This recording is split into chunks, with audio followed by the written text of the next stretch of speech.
Episode 164 of Australia's #1 marketing show. It's time for some funny business with AG. We're talking fitness, how to take feedback, a ninja tip for smashing your to-do list, how to build a tribe, and that's just in the first 5 minutes. Welcome to the Small Business Big Marketing Show, where successful small business owners share their secrets to take your marketing to the next level. Now here's your host, Tim Reid.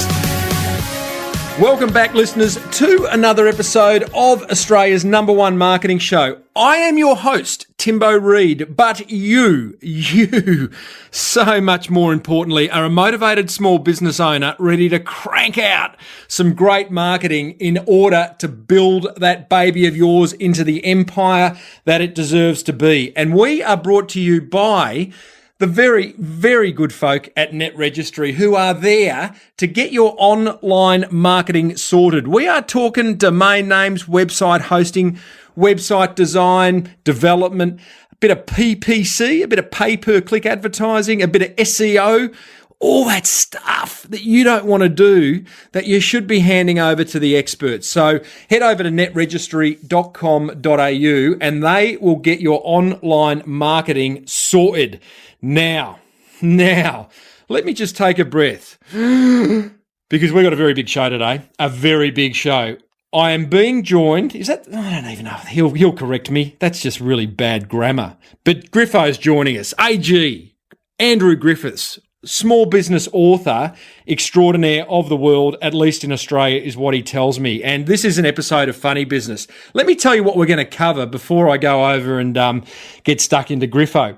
We're going to talk about business owner fitness. We're talking about taking on board feedback. We're talking about how to smash through your to-do list, why you should build a tribe, and how you can get business building ideas from anywhere. So, massive show. We love a bit of funny business. Now, let me head over to the monkey's cage. You can hear them in the distance there. One of them will be Griffo because he's been hanging around there as I actually get through this introduction. All right, let me just get in there.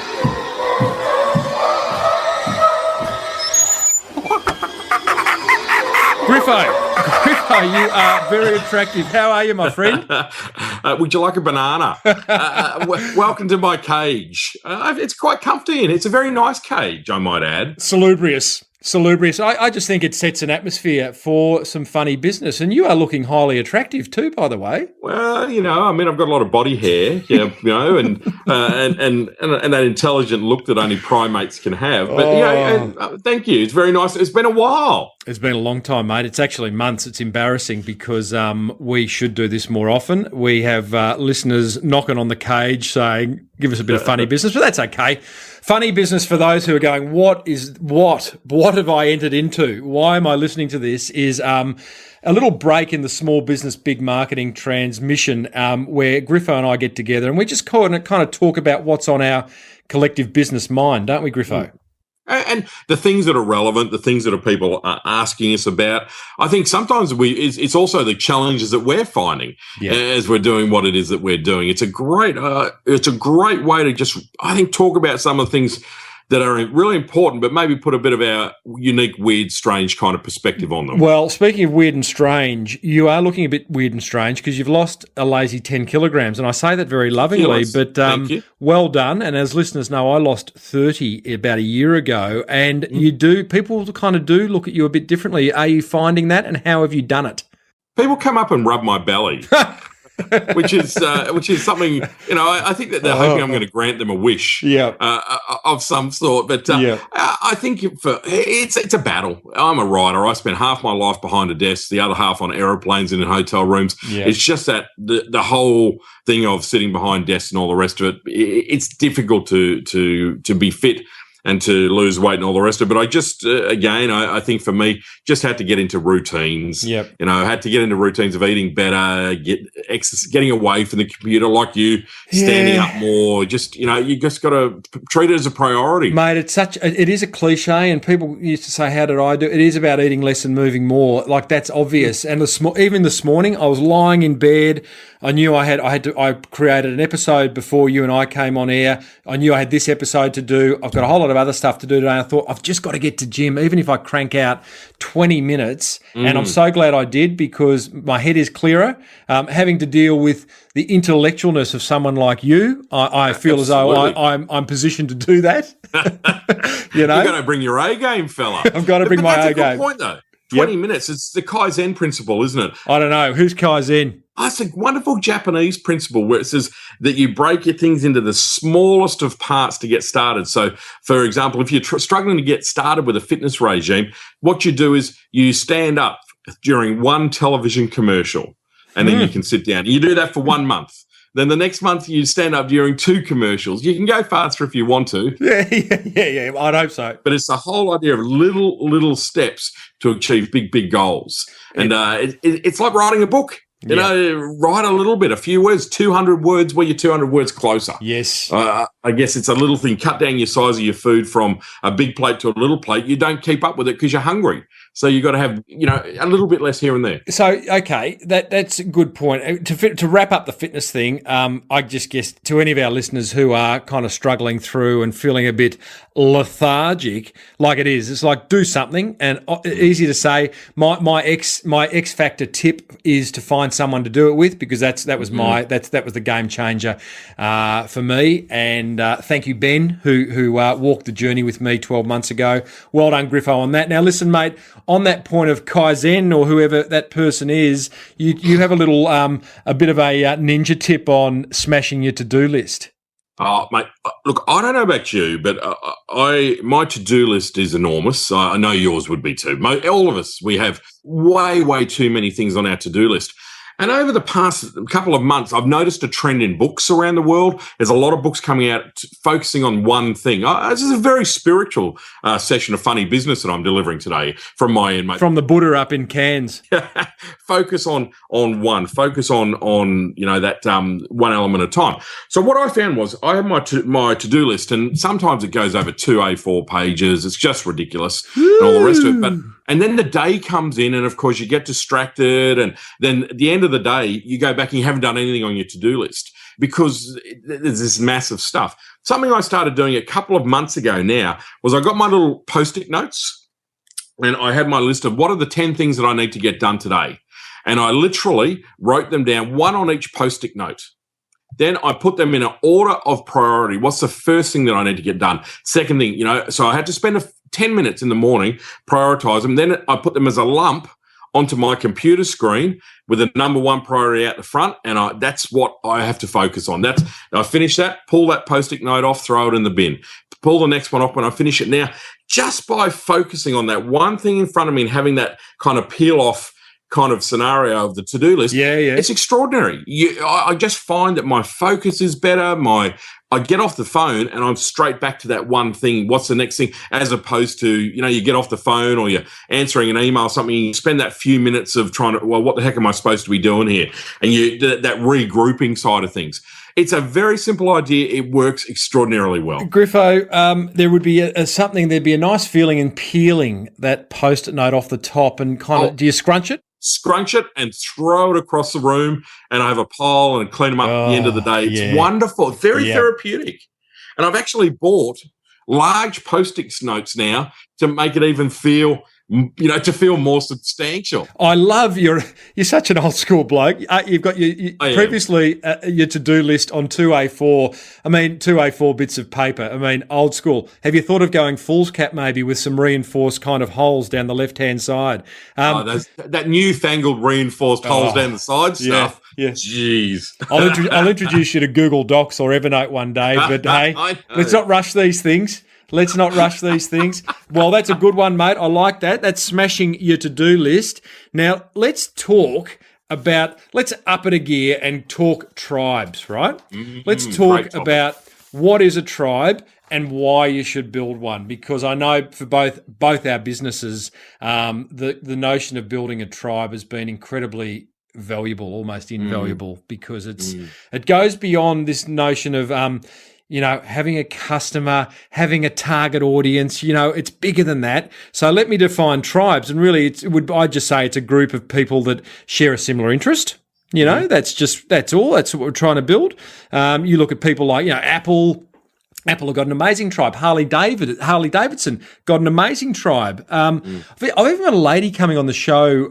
She might have been on, depending on when I put this episode out. But she has clients who happily go and tattoo their logo on their body forever. How wild is that? Yeah. So the premise of tribe building for small businesses, Griffo, is that we like to belong to something. I think as human beings, we like to belong. We like to feel a part of something. Families, teams, associations. Yeah, would that be a kind of fair observation? Absolutely, yep. And I think from a business point of view, we as business owners and marketers can figure out, well, the question is, how can we meet that need of belonging? Besides just selling a product or a service, how can we make people feel a part of something greater in regards to our business? So let's have that discussion, hey? Okay. You know, where I think that starts, and I think that's the start has to be the fundamental view that your business has around your customers. Because I think that whole customer relationship thing, you mentioned customer relationships, you mentioned customer service, you know, people's eyes glaze over, they fall asleep. I don't want to talk about customer service. We've talked about it, rah. It is enormously important. When you transfer to saying, well, actually, this is all about my tribe and the role that I play in there, that in its own right, just, I believe, changes everything, because the very meaning of a tribe is not, well, it's just for today. It's just whatever I'm flogging today or these people coming along. It's a deeper interaction and relationship. If you're a member of a tribe, you have a commitment to that tribe. You have which works in every direction, not just to the chief of the tribe, but to the other people in the tribe. You have to bring something. If you don't bring something to the tribe, then you don't serve a valuable part. The tribe will piss you off. They'll walk you out to the desert and leave you hanging. Absolutely. The big clumps of wood will come out, and you might end up being in the cooking pot. You know, all those kind of things. So for starters, that shift has to happen internally. You're just a faceless person. I'm taking money off you. That has to change. To you're a member of my tribe. Even whether you're coming in and buying a hamburger from me, or you're a marketing client, whatever it is, you're there. And so you got to, I think, then take that next step and say, well, okay, I've got a responsibility. What is my responsibility to the tribe? Defining your own role in there. Because if you're the chief of the tribe, let's say, and you're not a very good one, you'll be like most federal politicians. Yes. But if you're not committed to the tribe, if you're not, willing to be supportive, nurturing, protective, all those kind of things, then you're not going to be a very good chief, and your tribe is going to fall apart. It's a wonderful perspective change when you think of it, your sphere of influence as a tribe. I think it's a great topic, Timbo. What's your take, mate? I agree, mate. I just think, the question, it's great to start with the mindset. Like, think if in an ideal world, maybe we'd hug every one of our customers or clients. Now, there'll be some listeners going, these boys have lost it. Leave them in the monkey cage. But, clearly that's not going to happen. I mean, when I talk about marketing to an audience in a keynote, I define marketing as what you do when you can't go and see someone, right? So you think about that, in an ideal world, we'd get up out of our chairs, we'd head out and go and literally sit with every one of our prospects and clients, ask them what problems they have, and then figure out how we can help solve them through our business. Now, that's not realistic, but we can still do personalized marketing. I think tribe building is that. And if we have that mindset of how can I hug, even if it's a virtual hug, my clients and give them some loving, bring them together as a group, then I reckon you're really onto something here. And I know that, that's what I've done with small business, big marketing. I feel there's a really big tribe, most of which I don't know of. But then, within the forum, there's a subsection of that tribe. There's the group of people that email me on a regular basis. There's the Facebook tribe, and so there's some ideas from just in itself in terms of how you go about building a tribe. Well, and we also, the point you mentioned there is interesting. We're a part of many tribes. Yes. And we have a different role in those tribes. There's tribes where we're the chief, and there's tribes where we're a member of the, of the general community, that we're supporting a restaurant, for example. As a customer, we're a part of that tribe for that restaurant. The chef or the owner, well, they're the chief. And again, there's that role. I think the more I get my head around the tribe concept, the more I understand the commitment to each other and the need for us as humans to figure out where we fit in the pecking order. And that you make a point. You've got to actually experience this discussion. I mean, people can go, oh yeah, that sounds like a good idea. I should build a tribe. I should bring my clients together on a regular basis, whether it be online or offline, face-to-face events, whatever it is. But you've got to feel what this feels like. And, all of a sudden, the penny will drop at some point. So like, for example, if there's a travel agent listening or a psychologist listening or a vet or a masseur, like, ask yourself the question, how could I bring a group of clients together, not to sell, just to hang? It might just be an event. It might be an information event. It might be a training event. It might be a drinks event. But just bringing people together is very powerful, and taking responsibility for that.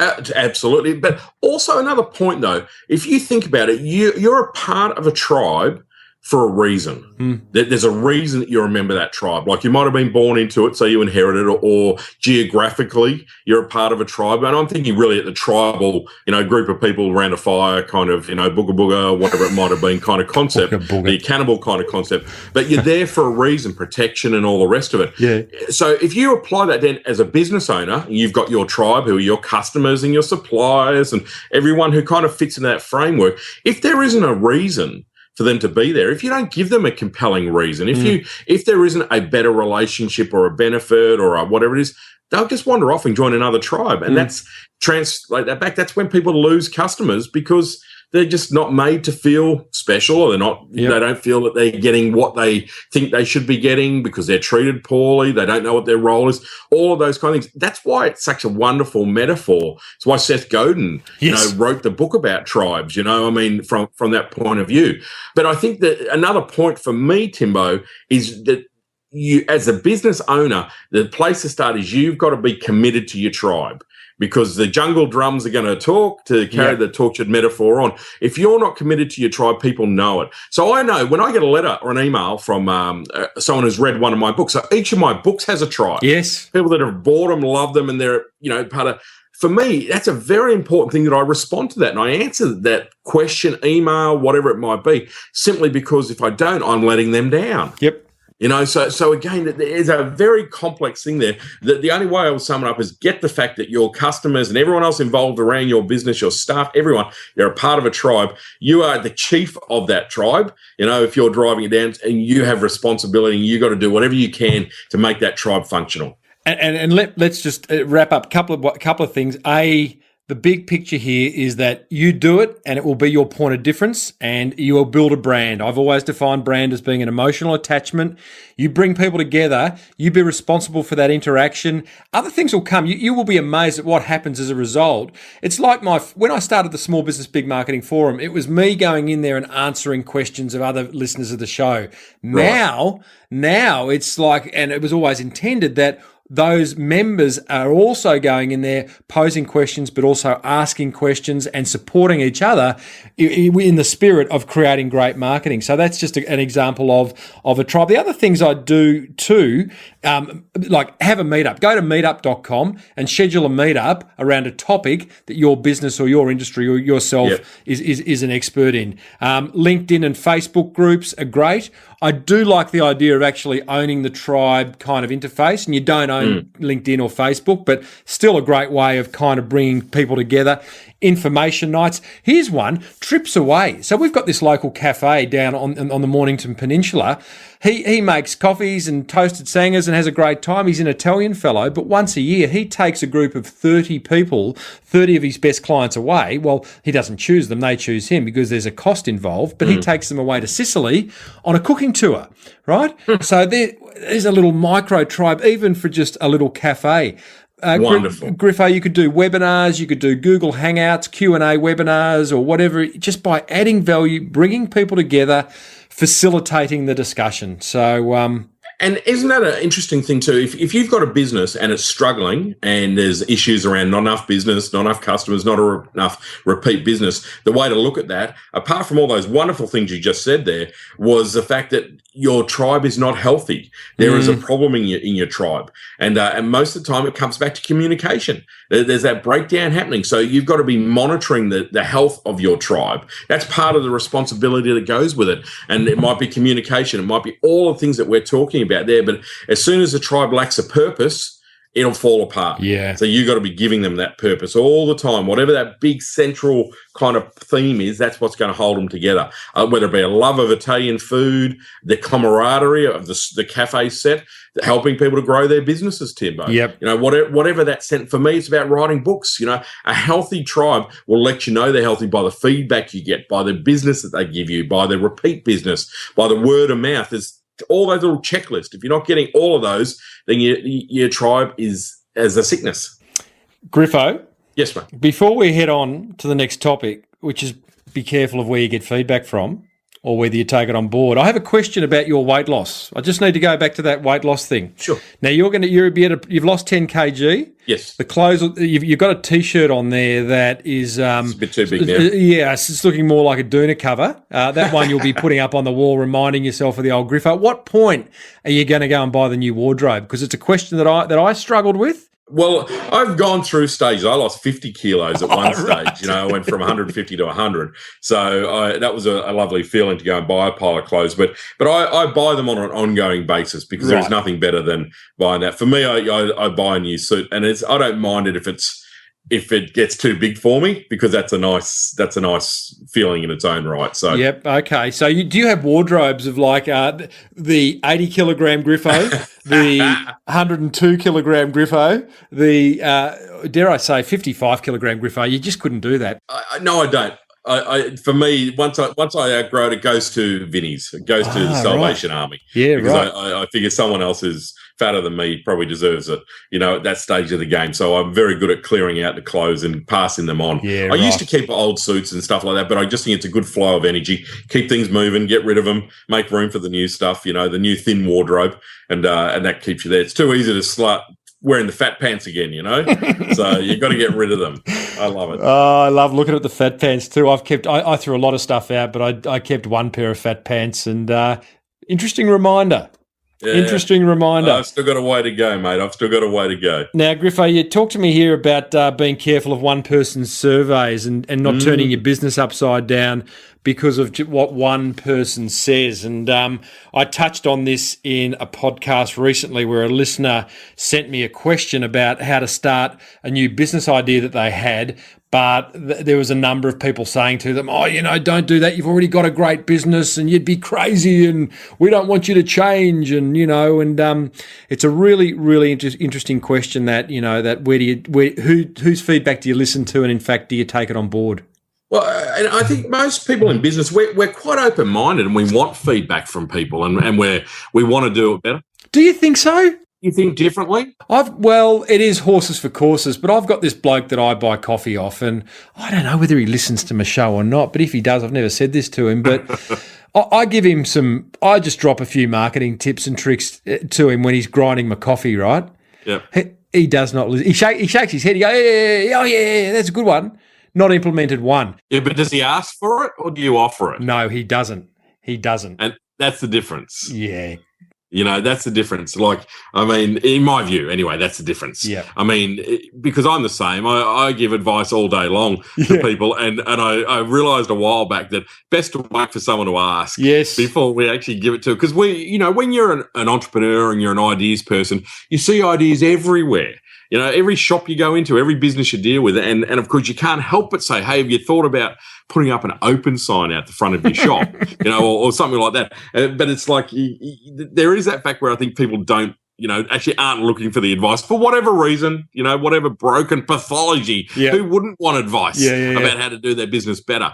But for me, it's more about that. If you do ask for advice, or you want feedback from people, you've got to be careful. I had a chap, where this stems from for me is after I'd done a presentation not so long ago to about, 500 people, this one guy came up to me and he said to me, you use a lot of self-depreciating humour. You make fun of yourself. Right. And he said, you shouldn't do that. He said, it makes you look like you don't know what you're doing. And I thought, okay, wow. And I went away and I really thought about that and kind of went, okay, so I shouldn't make fun of myself. And I've, over the years, I'd taken similar kind of advice on board. I had someone else that said to me, I speak a lot about my past and my early days in business and where I've come from. And I had someone come up to me and say, you shouldn't talk about all that stuff. No one cares. Just tell us how to make our business better. So in that case, and I started doing more technical talks and all the rest of it, I noticed I didn't get the same resonance. Same with the self-depreciating humor. That's what makes me when I present. Same as you. You're the same. We laugh at ourselves because we're so dysfunctional. There's a lot to laugh about. But that's how we create engagement. That's how we create connection. And same with talking about my past or my background. That's how I illustrate points in my life about certain things. Overwhelmingly, 99 out of 100 people say to me, the thing we love the most about you is when you talk about the real stuff, your background, and we love the way you make fun of yourself. Yet the two that I remember are those two individuals that said the opposite of it. And it's so easy when you're in that, I want every bit of information, I'll act on every bit of information. I think we've got to be really careful and go, well, hang on, so that's great that they've given me that feedback, but what is it really the right feedback? Great to get the feedback. I would thank them. I would thank them for it. If you were in a weak frame of mind, you would act on it. You would immediately act on it, and you will find. And maybe it is good to act on it because then you realise that actually it wasn't good feedback. But at least you've kind of got a kind of benchmark to work from. But gee, it can be dangerous, can't it? Because again, like I was giving a presentation recently, and I was talking about the idea of having a virtual marketing team, the whole idea of outsourcing, getting more done with less. And a lady really challenged me on it there and then. She said, "You're a slave driver." Because I showed them a slide of my virtual marketing team. And it's a global, there's people all around the world doing various aspects of my staff. And I put some costs alongside it. What it taught me was interesting. I thought, well, no, I'm not, because I'm not looking for the $2 man in India. I'm looking for good people somewhere in the world to do an aspect of my business, do something within my business. What it taught me, that feedback, was not that I'm a slave driver, was that I actually have to embellish, or I need to clarify that story or qualify that story by saying, actually, see that person, well, he's got tens of thousands of dollars worth of business from me and would never have ever been able to get that in his own country. See that person there, she's now left corporate and is now working because she was doing stuff for me out of hours. She's now started her own business as a result. So it taught me some really interesting stuff. But if I had taken the feedback on face value, I would have deleted the slide. Oh, absolutely. And that's the key. Someone can walk into our restaurant, into our accounting firm, whatever it might be, and say you should do that. And you go, a friend of mine's an IT guy, so he's servicing computers all the time. Lovely guy, very, very knowledgeable, and so concerned about what people think about his business and how he operates that he kind of will act on anything. And you kind of go, well, that's actually not a good idea. Bouncing off walls. Yeah, that's when it falls apart. It's a screening of the information. For me, it's all about looking for trends. If I had 20 people out of a talk of 500 people say, your jokes were really kind of inappropriate, well, then you would go, yeah, hang on, I need to really take that on board. But one person surveys are challenging, and I think they need to be taken in isolation. Even from people that we respect enormously, even from, dare I say, you and I, Timbo, dare you say, ideas on board, but you've got to say, well, is this really going to work for me? Is this in alignment with who I am? Am I going to be someone different? Is that going to be better? Should I, I'm talking a lot these days about you got to charge what you're worth, Someone's got to be the most expensive. Yes. It may as well be you. If you're going to be the most expensive, you've got to be the best. Mm-hmm. So if people say to me, okay, so I'm going to double my rates tomorrow. And you go, well, hang on. You've got to put it into context. You can't just double your rates and offer the same stuff, and there's got to be a change. There's got to be a difference. There's got to be some kind of, way to transition into that, because all you'll do is lose all your clients, because they'll go, holy crap, you've just doubled your rates. There needs to be a process. So I think all I'm saying there is to think a little bit deeper about feedback from people, and just be really careful of changing your entire life based on one person's feedback. I often refer to the example of, when I talk about this, of I'm guessing Steve Jobs never went out to the marketplace and said, hey, listen, got this idea. It's going to be a little white box. It involves you throwing away all your CDs and buying your music off Apple. No more album covers. Can't read the words, can't hold the disc, no more tactile stuff, just a little white box, all online. I'm not sure the iPod would have got up if he had gone out to the marketplace. Now, from what I understand, Jobs didn't listen to anyone anyway, but, I just be careful who we listen to. Really, really good advice. Now, Griffo, have you wrapped that one there?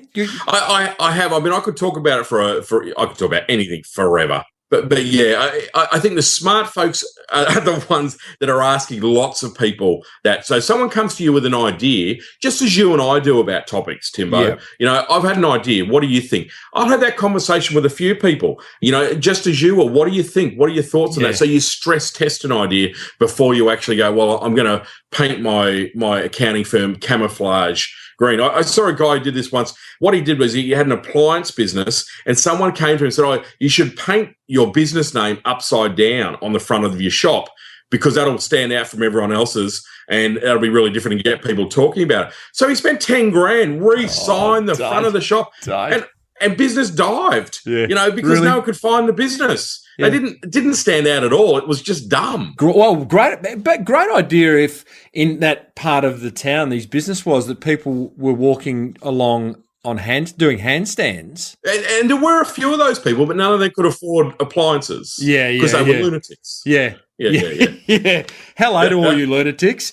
Hey, Griffo, now humour me here. I've got some listener feedback from Ian Manning. Ian Manning. Hey, you sound like you know him. No, I wouldn't. Oh, right. Okay. No. Now, listen, we haven't done this before on Funny Business, but I think it'd be an interesting kind of thing to do. And he raises an interesting topic about where ideas come from. So feel free to interrupt as I go. It's a few words here, but let's get in. He says, "Hey, Timbo, I've been listening to SBBM for a long time now. I started listening back in the days when Lukey was still a co-host. I really appreciate the show and just wanted to take the time to say thank you." So, Griffo, for your information, he has actually been listening for a long time. In fact, Lukey left in episode 80 and now we're up to about episode 165-ish or something. So I've been doing it longer by myself. Back in the 60s. It was back in the 60s. Long hair. We smoked a lot of dope during the episodes. And hey, can we say that? Oh, it's a podcast. Absolutely. Back to Ian. He says, "I opened my physical therapy practice in June of 2012 and have been implementing your marketing ideas and following your tips since day one." Bless him. Bless him. Amazing. You want to talk about tribe, mate. One of the ways I see the small business big marketing tribe growing is the amount of emails like this I get. And you know, you could say, well, that's just all ego, but it's not. It's a real measurement criteria for the kind of traction that the show's getting. It's a healthy tribe. It's a healthy tribe. Feedback, yeah. You know? He says, "I have an hour commute to work and your podcast fills the time perfectly. Then when I get to work, I'm ready to crush some marketing and treat my patients." I'm glad he got those two words around the right way. He could treat my marketing and crush my patients. I just finished listening to the cold or warm calling episode, and it was so I had this episode recently because I know you just don't have time to listen to every episode, Griffo, where I interviewed a cold calling expert, and he was a little bothered by the woman who said she didn't think that you covered service-based marketing enough. That was a bit of listener feedback that I shared on that episode where one of my listeners did say, "Hey, you know, what about our service providers? Enough of that product stuff." Being in the service-based industry myself, I couldn't disagree more. Just because the person you are interviewing doesn't work in the service industry doesn't mean that you can't apply those marketing ideas to your industry. And he says, for example, the cold calling episode taught me the best practices when contacting a referring physician's office to get patients from them. I always get stopped by the Dobermans and can never seem to break through. I now have a better plan to get through to the doctors and convince them to send patients my way. Brilliant, Timbo. I just wanted to let you know how much I appreciate the show and how the applicable the information is to all industries and professions. Thank you for all the great content and helping me achieve my dream, being a successful physical therapy clinic owner. So, great feedback. Thank you, Ian. Can I offer a little thought in there initially, straight away? Go. I love that concept of getting through the Dobermans. A friend of mine in the travel industry used to say that years ago, because it was often the thing that everyone said, "Oh, you can't get past the gatekeeper, the Doberman," which is a terribly derogatory statement in so many different ways. However, the most wonderful part about that was this mate of mine, he said that the way you get through a Doberman is you take him a bone. And what this guy did was he carried around with him little boxes of like Lindt chocolates, 4 little Lindt chocolates or 3 little Lindt chocolates, and he used to take them. That was his calling card. And he would go into someone and say, "Hello there, Mrs. Doberman. Mrs. Doberman, my name's Bill Erwin Luthiger is his name. Great name. And I'm from this hotel, and I would like to talk to such and such. And my trip is I love to help people have a great day, and here's a little box of Lindt chocolates for you for helping me today." No one said no. This guy could get in and see the president of the USA, I'm sure. He'd knock on the White House door and give these little box of chocolates all over the world. Incredibly successful guy. He spent thousands of dollars a year on chocolates, but he just had a great way of giving the Doberman a bone. Love it. And it might sound corny, but I tell you what, it works. It works in a wonderful way.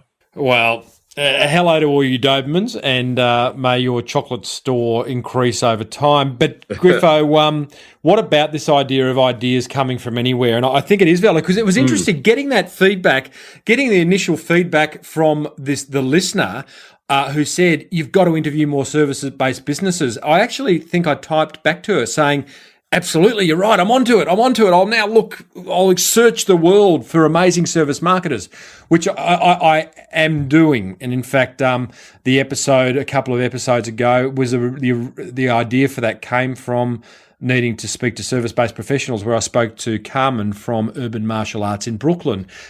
So I am doing it, but at the same time, the other answer to that was what Ian's saying is that we can get ideas from anywhere. We don't have to seek ideas from people in the same industry or the same, service-based businesses. If we are a service-based business, I think we should be more open-minded. Well, and look, I've been waxing on lyrically about this for years, Timbo. You get your best ideas from businesses that are outside of your industry and often outside of your own country. That's you got to look at it differently. Most of us go through life. I run an accounting business. So all I do is compare my business to other accounting firms, generally other accounting firms that are direct competitors within my area, whereas for me, that is such a limiting kind of a way of doing. Sure, you got to know what your competitors are doing. But for me, I get my best ideas and I carry a notepad and pencil. Yes, the old-fashioned thing is really a theme today. What about a quill? Do you have a quill and a bottle of ink? The ink keeps spilling everywhere, but and the carrier pigeons in the back of the car don't like the ink going all over them. Where do you park your horse and carriage when you visit a client? Well, I have special parking spots these days for the buggy, but I mean, I go to my butchers and I look at them and I get so many business ideas. What about the candlestick maker? And sorry, and I visit the candlestick maker, the sail maker, the boat maker. But I think that you just got to look at it and go, how can I apply those ideas to my business? Every Thursday morning, my greatest newsletter arrives, and it's from springwise.com, and it is innovative businesses, smart businesses from around the world doing really cool stuff. And you just look at it and go, oh, how can I adopt that idea? How can I use that? How is this changing? You've got to have a hunger and look for ideas. That to me is what it's all about. I came across one the other day, mobile dentists now. The dentists going around in a van, going to workplaces so that people can have checkups in the workplace because people they can't find the time to get to a dentist, so the dentist is coming to you. Wow. And now, what other businesses does that apply to? Every business. Yes. It's a service business. Yeah. How many service businesses are there like that? Remember when we spoke on the show about paternity testing? The mobile van in America. Who's your daddy? Who's your daddy? One of the greatest trends now is mobile businesses, food carts in America, all these things. Taking it to the streets. You got to go out and there's so many more home-based businesses. Come to them, service them. So this to me is an important topic. We've got to take the blinkers off. And we got to be looking for ideas. Talking about ideas coming from anywhere and looking beyond your industry, Phil McKenney is a fellow who I've followed for many years. He's a kind of innovation leader, has a wonderful podcast called the Killer Innovation Podcast. And he talks, he said, sometimes when you're stuck for ideas, he said, go to the newsagent and go and buy a magazine that you would never have bought in a million years, a magazine on tattoos or a magazine on gun shooting or a magazine, just something completely unrelated to what it is you do. And what it does is it just kind of breaks your thinking. It puts a really, really fine line, sharp line into stopping you thinking a certain way and pushing you off in a direction that you'd never thought of. So that's a simple strategy to do. I had an interesting experience along that line there, whereas I used to have a friend of mine that used to work for a publisher, and every once a month she would give me a box of books that were like advanced copies or they were damaged or whatever, and they just rip off the cover. Oh, yeah. And like in magazines, in news agents, they just rip off the cover and send them back. I don't know if they do that anymore. So I would get this box of books without any covers on them, so I had nothing to judge them by from that point of view. So I'd just pick out whatever's at the top and start reading it. And I read the most extraordinary books I've ever read in my life through that faceless, coverless book box because I didn't have that preconditioning. You know, and I talk to people about this often. You're in a shopping centre, you're running a retail shop in a shopping centre. The minute you walk on the doors, your blinkers are on until you get to your shop. And most of the time, the blinkers stay on. You don't see what's going on because you're walking down that same road every time. That's how we don't notice faded carpets, faded uniforms, dirty cars, cigarette butts out by the door of the business or a dodgy website because we see it every day. Oh, mate, yeah, I used to do this when I was the marketing manager at Flight Centre. I'd go and visit a store and the store manager would have called me and said, oh, you know, struggling a bit at the moment. Can you help us? I'd go and visit that store. The first thing I'd do is I'd look in the store and sure enough, it was a dog's breakfast and I'd walk the manager out the front. I'd say, okay, take your Flight Centre hat off and put your customer hat on. Have a look around. There's crap outside. Clean the street out in front of you. Change the posters to the most recent campaign. Let's walk inside. Look at everyone. We've got different uniforms on. Some have got shirts untucked. The commercial radio's blaring in the corner. The brochure stands aren't unstacked. You know, we just got to look at our business from a customer's point of view and not the business owner's point of view. And all of a sudden, you get a different perspective. So listen, hey, great feedback from Ian and a great topic he raised. So. Thank you, Ian. Great topic. Thanks, Big Ian. He doesn't give me a business. Oh, he does. He says orthocorept.com. Tough domain name to say, but he's doing okay because he listens to the show. So Griffo, I just think that brings us to the end of Funny Business. We've been in this cage for it gets a little bit uncomfortable sitting in the tree. There are a few body odour issues in here. That's all I'm going to say. Yeah, well, certainly I sprayed prior to coming on air, and might be that big dooney you're wearing, mate. You might not have washed it for. You've probably just been out running or something, have you? No. I've been up since 5 o'clock. Preparing for this. Yeah, whatever. Getting my Zen-like Buddhist state happening. Love it. You know, but we got the pulse up a bit today. There's a few topics. We got a bit passionate in there about a few things. Bit of fist beating. Mate, I could do this all day long. Yeah, well. I just love the opportunity to talk to everyone. There's so many wonderful, wonderful thoughts. And every topic there, we could talk for hours. And they're so important. And again, I commend people who do listen in, give up an hour of your time to come and listen to this stuff. I mean, that's how you build a great business. Getting the ideas from other people, listening, getting other views. What you do with it is up to you. But it's so important. I do it all the time. I listen to other podcasts, webinars. Hey, hang on. What do you mean? I'm unfaithful to you, Timbo. You are sleeping around. I'm coming out. I'm coming out on Funny Business. They're two different things, Griffo. Listening to other podcasts and coming out, two different things. I'll talk about that to you off air. Hey, mate, I'm going to direct listeners, if they want a little bit more of Timbo love or Griffo love, then they know where to find me, but they can head over to smallbusinessbigmarketing.com. Click on the products page. One of the things Griffo and I are actually going to do going forward is to do more webinars. I'm doing a webinar. By the time this goes to air, I think my content marketing webinar may have been one and done or run and done. I don't know what they say. But over the course of 2014, there's going to be a lot of webinars coming my way from both me and from Griffo and from me and Griffo. So, Griffo, where can people find you? andrewgriffiths.com.au. Simple, man. Everything resolves at andrewgriffiths.com.au. The world resolves there. Yeah, head over there because there's some really good stuff. And Griffo puts out a business bulletin. How often, mate? I do it once a month, actually, but I have other bits and pieces that I send out throughout that period as well. So, yeah. Plenty of info, plenty of free stuff. Listeners, if you want a topic discussed, pulled apart and put back together by Griffo and I in a forthcoming episode of Funny Business, head over to smallbusinessbigmarketing.com and you can click on the voicemail button and send us a recorded message, or you can send us an email and we'll cover it off because we will we'll just keep coming up with stuff that we want to talk about. But we want to please the tribe, don't we, Griffo? We want feedback from the tribe. Feedback from the tribe, buddy. Love your work. It's been a pleasure to have that chat. I'll see you next time. And great. Thanks for the opportunity, Timbo. You've been listening to the Small Business Big Marketing Show with Tim Reid. Want more marketing goodness? Then visit smallbusinessbigmarketing.com.